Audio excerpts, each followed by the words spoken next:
لیکن دکھ کی بات یہ ہے کہ حضرت آج محلے کے چھوٹے موٹے گنڈے سے تو ہم ڈرتے ہیں، اللہ اور اللہ کے رسول سے ڈر ہی نہیں کسی کو۔ قرآن سناؤ، کو حدیث سناؤ، کسی کے کان پہ جوں نہیں رینگتی حضرت۔ اچھا ذکر سے منہ موڑیں گے معیشت تنگ ہو جائے گی، اچھا ٹھیک ہے۔ آج صرف ڈاکٹر اتنا کہہ دے کہ تو اگلی اتوار سے پہلے مر جائے گا، ڈاکٹر کی ماننے کو تیار ہیں۔ اس طرح تو نہیں نا بیٹا کچھ بھی بدلے گا۔ اس لیے یہ لکھ کے رکھ لو کہ جس دن ہمیں کہنا نہ پڑا، بغیر کہے ہم نے پڑھا اور دیوانوں کی طرح پڑھا، تو پھر اس دن اچھے دن شروع ہو جائے گے۔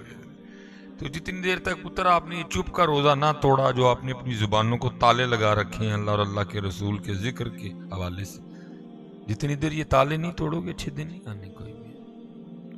کیونکہ قرآن جی ومن اعرض عن ذکر، میں نے کو آپ کو غالب کا شعر نہیں سنایا، میں نے کو آپ کو میر تقی میر کی کو غزل کا کو ٹکڑا نہیں سنایا، میں نے آپ کو قرآن سنایا۔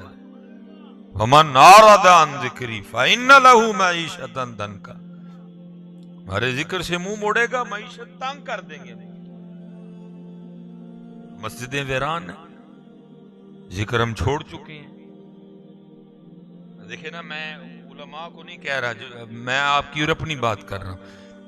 صبح سے لے کر اب تک مغرب کے بعد اسلامی کیلنڈر بدلا، 12 بجے کے بعد انگلش بھی بدل گیا، سارے اپنا اپنا حساب لگا لیں یار، سارے دن میں ہم نے کتنا اللہ کا ذکر کیا، سارے دن میں ہم نے کتنی بار نبی پاک علیہ الصلوۃ والسلام پہ درود پاک پڑھا ہے، آج سارے دن میں ہم نے کتنی قرآن پاک کی تلاوت کی ہے، کتنی تو چھوڑو، یہاں کئی بندے ایسے میرے جیسے بیٹھے ہیں جن کو قرآن پاک کو دیکھے ہوئے زمانہ ہو گئے ہیں، تلاوت تو دور کی بات رہ گئی ہے، جن کو قرآن پاک کو کھولے ہوئے عرصہ گزر گیا ہے، رمضان میں کھولا تھا اس کے بعد کھولا ہی کوئی نہیں، تو اس طرح تو نہیں نا، اس طرح تو پھر خرابی آئیں گی۔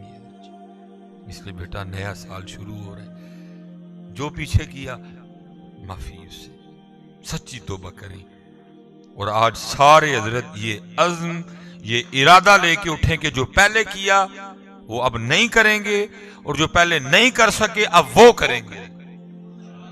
ایسے نہیں بدلے گا کچھ بھی، پیچھے جاؤ گے، اور جتنا اللہ اور اللہ کے رسول علیہ السلام سے دور ہوتے جاؤ گے اتنا ہی پیچھے جاؤ گے۔ ہماری ترقی کا راز ہی اللہ کی بندگی اور اطاعت مصطفیٰ میں ہے، جتنا پیچھے جاؤ گے اتنا ہی پیچھے جاؤ گے، جتنا ان کی طرف جاؤ گے اتنا ہی آگے، اتنا اوپر جاؤ گے۔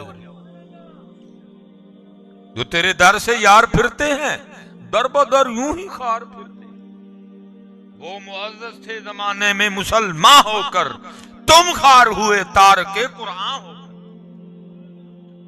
زمانے نے یہ زمانہ نہ دکھایا ہوتا، درس قرآن اگر ہم نے نہ بلایا ہوتا۔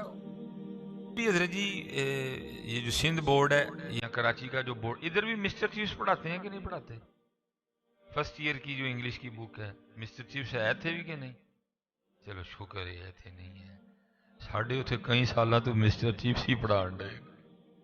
اور مسٹر حیران کن بات ہے حضرت جی، اسلامی جمہوریہ پاکستان اور مسٹر چیفز کی سٹوری کیا ہے کہ مسٹر چیفز کو ایک لڑکی سے پیار ہو گیا تھا، وہ ادھر پڑھا رہے ہیں ہمیں، اور ایسی ستی قوم ہے کبھی بولنا ہی کوئی نہیں ہے۔ اللہ مجھے تکلیف اس بات کی ہوتی ہے کہ جس قوم کے پاس مسٹر سیدنا ابو بکر صدیق ہو، ان کو مسٹر چیفز کیوں پڑھایا گیا؟ میں کہتا ہوں مسٹر سیدنا ابو بکر صدیق رضی اللہ تعالیٰ عنہ سے شروع کرو، اور مسٹر پیر سیدنا مہر علی شاہ پہ بس کر دو، تمہاری کلاسیں تمہارے کورس ختم ہو جائیں گے۔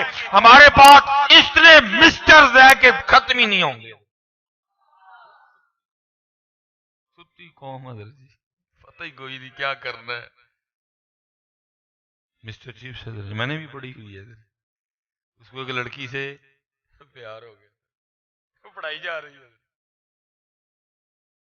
کتنے جائی ہے حضرت، کدھر آگے جا کے رونے روئی ہے، اتنی سوئی قوم ہے، اس کو پتہ ہی کچھ نہیں کہ کرنا کیا ہے۔ وہ اکٹھے ہوئے، رولا ڈالا، 4-5 بڑکے ماری اور وہ گئے کام یا بازار سے صابن خرید کے لائے نا، اس پہ جب میں کیا آدھی ننگی لڑکی کی تصویر ہے. آج تک اس قوم کو اتنی ہوش بھی نہیں آئی کہ یہ قوم اتنا ہی بولے بھائی میں نے صابن سے منہ دھونا ہے، اس پہ لڑکی کی تصویر کا کیا تک ہے؟ آپ کی کون سی ایسی پروڈکٹ ہے جس پہ لڑکی کی تصویر نہیں ہے؟ ٹوتھ پیسٹ خرید کے لاؤ لڑکی، صابن خرید کے لاؤ لڑکی، شیمپو خرید کے لاؤ لڑکی، کریم خرید کے لاؤ